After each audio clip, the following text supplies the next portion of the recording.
Imagine a door, 20 tons of solid granite, taller than 2 men, thicker than your arm is long. Now imagine opening it with 1 finger. Not hydraulics, not motors, not counterweights or pulleys or any modern engineering trick. Just pressure, the lightest touch. And 20 tons of stone swings open like it weighs nothing. This isn't theoretical. This isn't ancient legend or exaggerated myth. This technology existed inside the Great Pyramid of Giza. Multiple doors, perfectly balanced on a central pivot.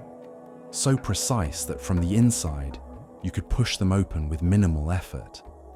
But from the outside, they were completely invisible, seamless, no handle, no crack wide enough to get a grip. And we have absolutely no idea how they did it. Because when archaeologists first broke into the Great Pyramid in 820 AD, these doors had already been sealed for over 3,000 years. And the engineering knowledge that created them, lost to history. So the question isn't just, how did they build doors this advanced? The question is, what else did they engineer that we'll never recover? 820 AD. Caliph Al-Ma'mun stands outside the Great Pyramid with a team of workers. He wants in, not for science, not for archaeology, for treasure. The problem? There's no obvious entrance. The original entrance, located on the north face, about 17 meters above ground level, had been sealed and hidden for millennia. Completely invisible. Smooth limestone casing stones covered everything. So Al-Ma'mun does what any ambitious treasure hunter would do. He forces his way in. His workers chisel through solid limestone, creating a tunnel straight into the pyramid's core. Back-breaking work. Weeks of hammering through some of the hardest stone on Earth. And then, they hear something. A loud crash. Somewhere deeper in the pyramid. The sound of something heavy falling. They adjust their tunnel direction, following the sound. And eventually, they break through into an existing passageway. The descending corridor. Here's where it gets interesting. The sound they heard? That was one of these massive swivel doors.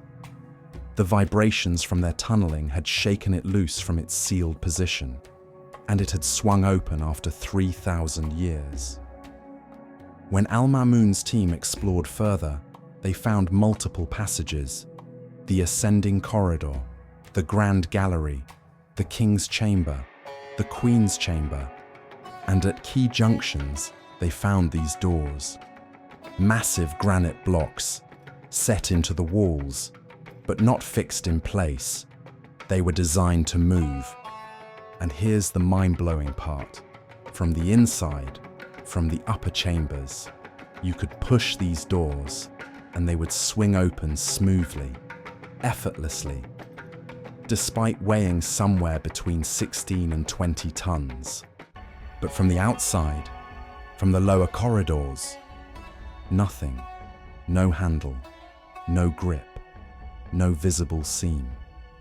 The door fits so perfectly into the surrounding stone that you couldn't even slip a knife blade into the gap. These weren't just doors, they were one-way security systems, ingenious, elegant, and completely unreproducible with the technology we assume the ancient Egyptians had available. Let's talk about what it actually takes to make a 20-ton door swing open with a finger. Because this isn't magic, this is engineering. Extremely precise, almost impossibly sophisticated engineering. First, the pivot mechanism. Modern swinging doors use hinges, metal pins that allow rotation around a fixed point. Simple, effective. The ancient Egyptians didn't have metal hinges capable of supporting 20 tons. They barely had iron at all. This is the Bronze Age, remember.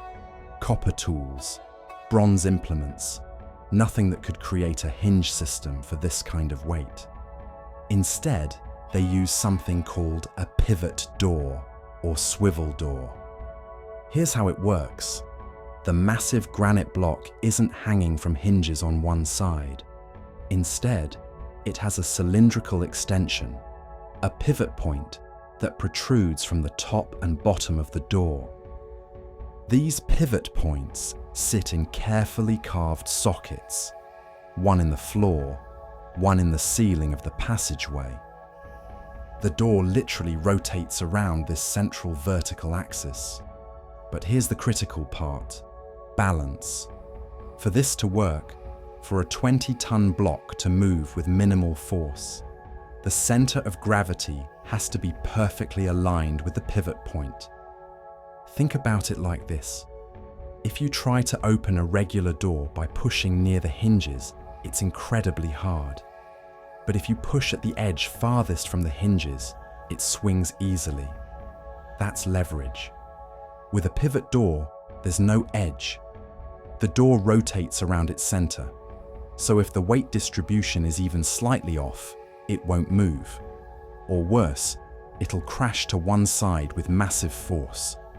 The ancient Egyptian engineers had to calculate the exact center of mass for a multi-ton irregular block of granite, position the pivot point at that precise location, carve the sockets with tolerances measured in fractions of a millimeter, polish the pivot surfaces to reduce friction to near zero, and they did this with copper chisels, sand abrasives, and string. No computer modeling, no laser measurements, no precision machinery. Just mathematics, geometry, and craftsmanship that we struggle to match even today. Second, the friction problem. Even if you perfectly balance a 20-ton door, there's still friction. Stone on stone. That should create massive resistance. Modern engineers would use ball bearings, oil lubricants, or Teflon coatings to reduce friction. The ancient Egyptians used, we're not entirely sure. Some researchers suggest they may have used a combination of extremely polished surfaces. Granite polished to a mirror finish creates surprisingly low friction. Bronze sleeves, thin bronze collars around the pivot points, with the softer metal acting as a bearing surface. Natural lubricants, animal fats, plant oils, or even water could have been applied to the pivot points. But here's what we know for certain. It worked.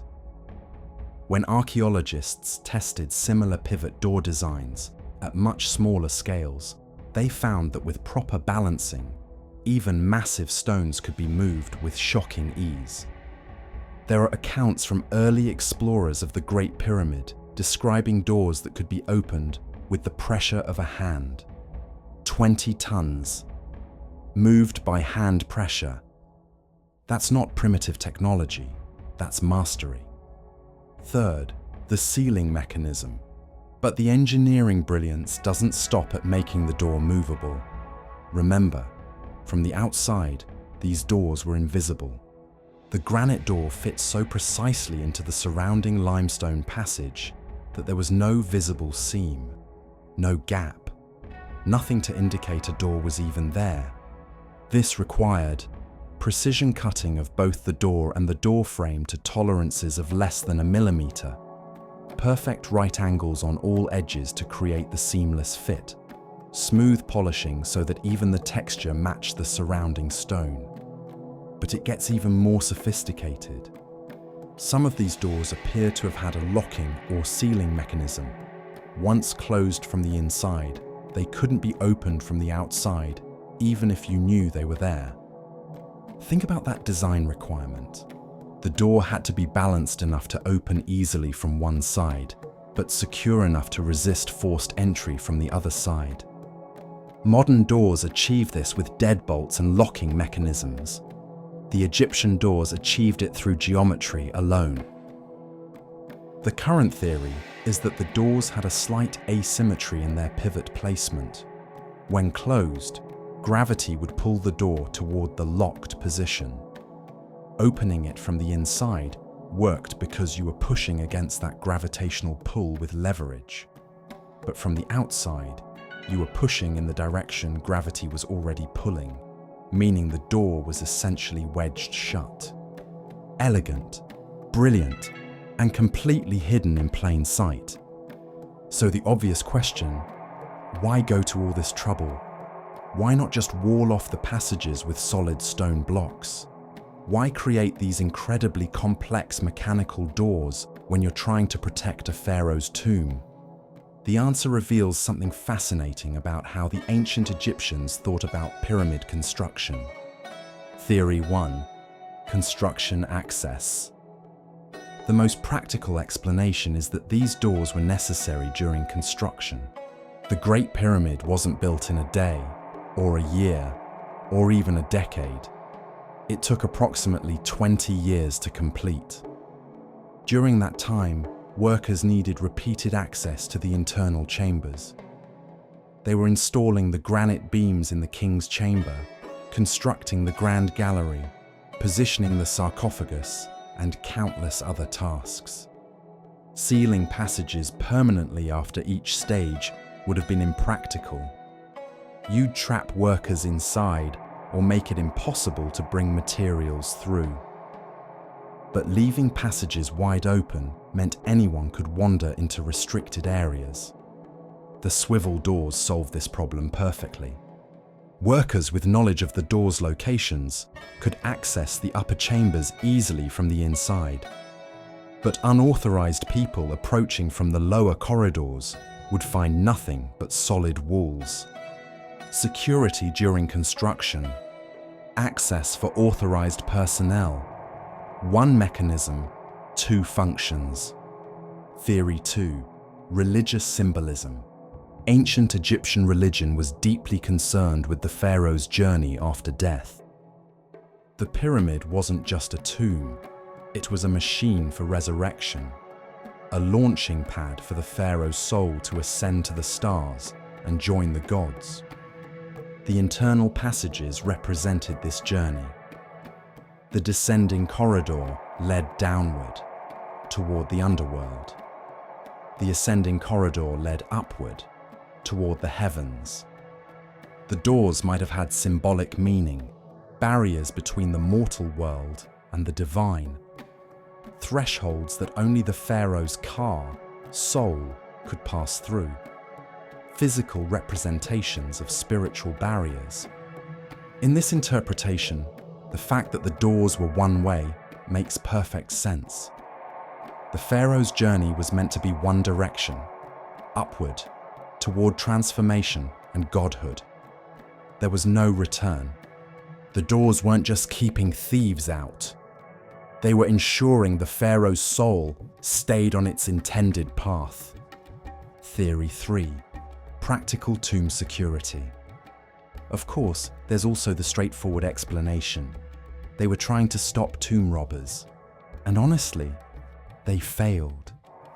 Despite all the engineering brilliance, despite the hidden passages and invisible doors, the Great Pyramid was looted in ancient times. The sarcophagus in the king's chamber was found empty when Al-Ma'mun's expedition reached it. Whether the doors delayed the thieves, we'll never know, but they clearly didn't stop them. Though here's an interesting thought. Maybe they weren't supposed to stop thieves forever. Maybe they just needed to buy time. Ancient Egyptian belief held that the pharaoh's soul needed 70 days to complete its transformation and begin its journey to the afterlife. If the doors could keep robbers out for those critical first weeks, mission accomplished. Theory 4. Engineering pride. Here's my personal favorite explanation, though it's the least scientific. Maybe they built these doors because they could. Think about the mindset required to construct the Great Pyramid in the first place. You're creating the largest stone structure ever built. You're aligning it to true north with impossible precision. You're encoding mathematical constants. and astronomical alignments into the architecture. This isn't just a tomb. This is a statement. This is a civilization saying, look what we can do. Look at our knowledge. Look at our mastery. The swivel doors fit perfectly into that philosophy. We can make 20 tons move with a finger. We can create barriers that are invisible until we want them seen. We can engineer mechanisms so precise that 4,000 years later, you still won't understand how we did it. That's not just security, that's flex. And in a strange way, it worked. Because here we are, millennia later, still trying to figure out their methods, still in awe of their capabilities. The door became part of the pyramid's legend, part of its mystery, part of its eternal power. Here's what frustrates modern engineers about these doors. We can't reproduce them. I don't mean we lack the theoretical knowledge. We understand pivot mechanics. We understand balancing and friction reduction. What we lack is the craftsmanship. Let me give you a sense of the precision required. The granite is one of the hardest stones on Earth. It's composed of quartz, feldspar, and mica. It resists cutting. It's incredibly dense and heavy. The ancient Egyptians somehow cut blocks weighing 20+ tons from quarries at Aswan, 800 kilometers away. Transported these blocks to Giza, a logistics nightmare we still don't fully understand. Shaped them into precise rectangular forms. Polished them to near-mirror smoothness. Created cylindrical pivot extensions with tolerances measured in fractions of millimeters. All with copper tools and stone hammers. Modern attempts to replicate ancient Egyptian stonework using steel tools and power equipment struggle to match the precision found in the pyramids. There are examples of saw marks in granite at the pyramids that show feed rates, how fast the saw cut through the stone, that would require incredible pressure and extremely hard cutting surfaces. Some researchers estimate forces of 1 to 2 tons applied to bronze saws embedded with gemstones or ultra-hard minerals. But we don't have clear evidence of such tools. We have the results. Perfect cuts through some of the hardest stone on Earth, but not the methods. The balance calculation. To balance a 20-ton irregular block on a central pivot requires knowing the exact center of mass. For a perfect sphere or cube, this is simple geometry. But these doors weren't perfect shapes. They were rectangular blocks, possibly with slight irregularities in density. Modern engineers would use 3D modeling software and density analysis to calculate this. The ancient Egyptians used what? String and plumb bobs? Trial and error? Mathematical formulas we've lost? We don't know. But they got it right, repeatedly. Multiple doors in multiple pyramids show the same level of precision. That suggests a standardized method, a known technique, knowledge that was passed down and refined, and then lost. The assembly. Perhaps most mysterious. How did they install these doors? The passages are narrow, the doors are massive. You can't just slide a 20-ton block through a corridor barely wider than the block itself. The current theory is that the doors were installed during construction, before the ceiling was completed. Lower the door into position from above, set it into the pivot sockets, finish building the ceiling around it. But that requires extraordinary planning. You need to know exactly where your internal passages will be before you finish building the pyramid around them. Any mistake, any miscalculation in the door's position, and you've just embedded 20 tons of granite in the wrong spot. Can't move it, can't fix it. It's permanent. The margin for error was zero, and they didn't make mistakes. The knowledge gap. What bothers researchers most is the absence of intermediate steps. When you look at the evolution of any technology, you see progression, early experiments, failed prototypes, gradual improvement. With Egyptian doors, we see the opposite. Early dynasty tombs, simple wooden doors or stone slabs. 4th dynasty, Great Pyramid era, perfect 20-ton swivel doors. Later dynasties, return to simpler designs. It's like the technology peaked during a specific period and then regressed, as if the knowledge was held by a small group of master engineers who didn't adequately pass it on. Or, and this is speculation, maybe the doors we see in the Great Pyramid weren't the first attempt. Maybe there were earlier prototypes in structures we haven't fully explored yet.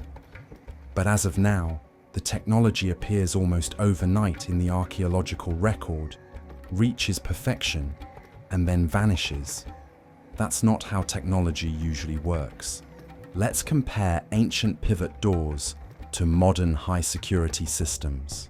Because in a way, what the ancient Egyptians created was remarkably similar to modern vault doors. Modern bank vault doors. A typical bank vault door weighs 20 to 40 tons, made of steel and concrete composite, mounted on enormous hinges and counterbalance systems.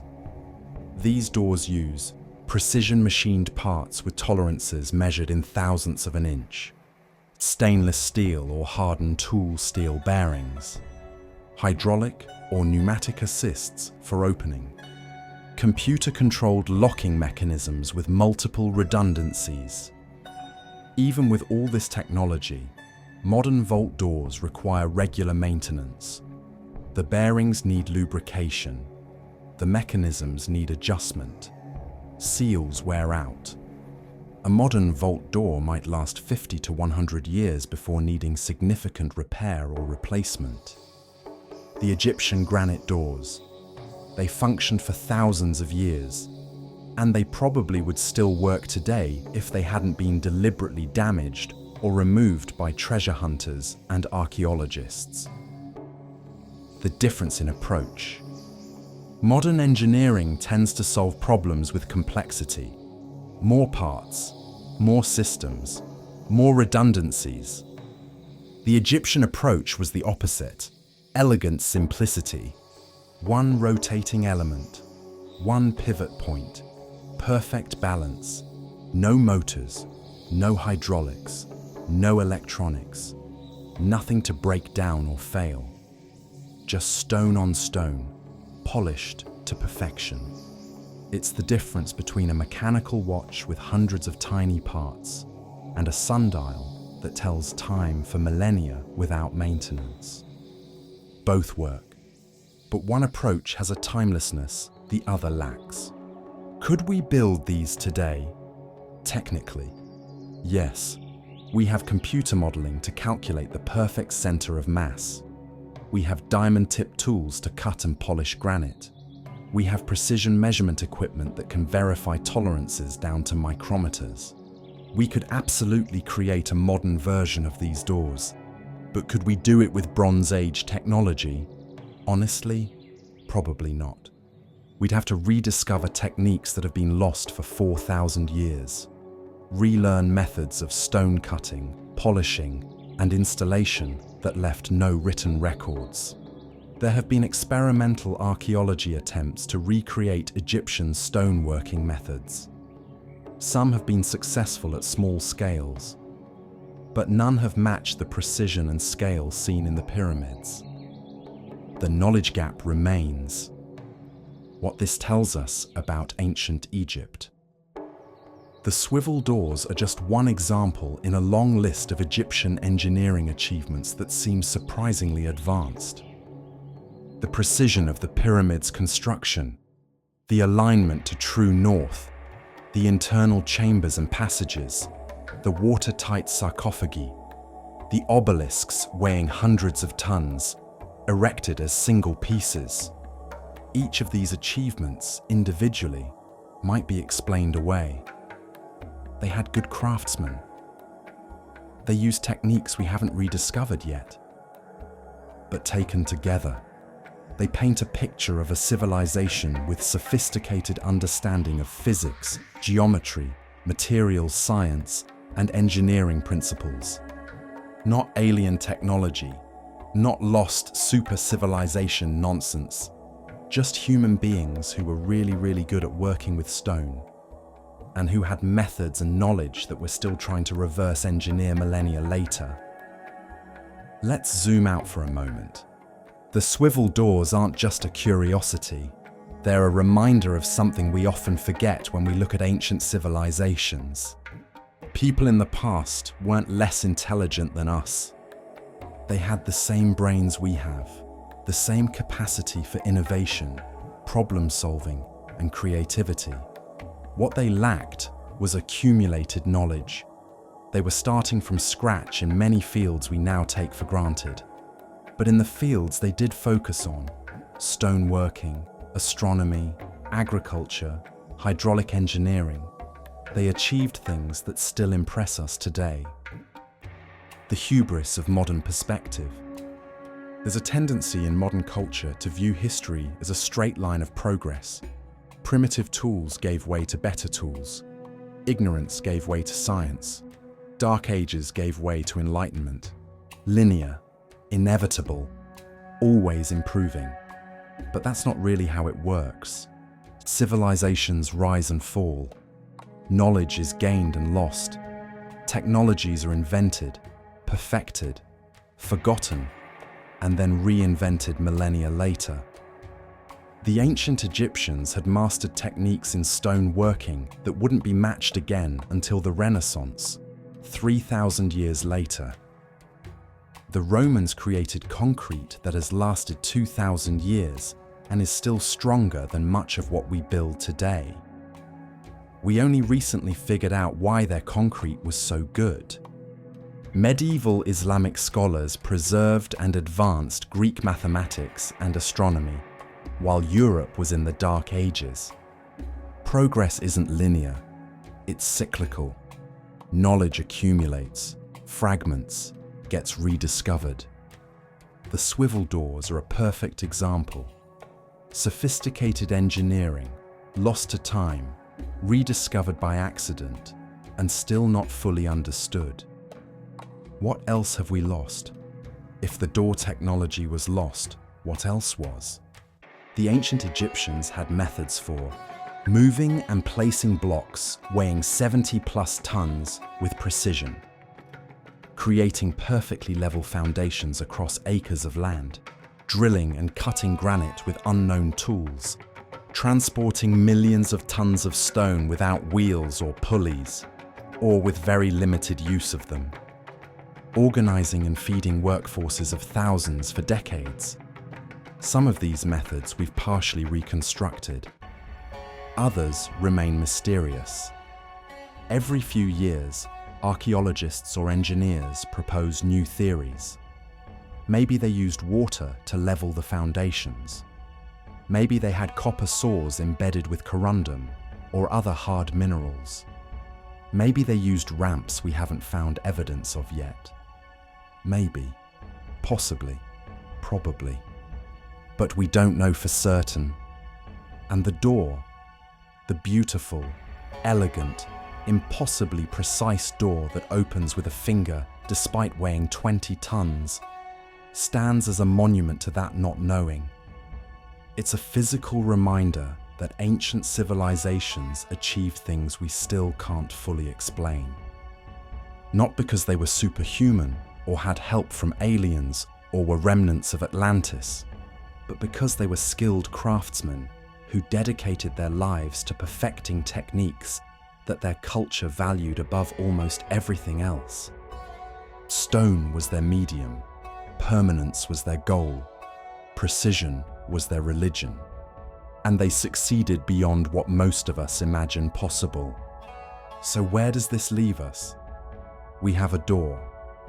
20 tons of granite, carved, polished, balanced, and installed with precision that still impresses engineers 4,500 years later.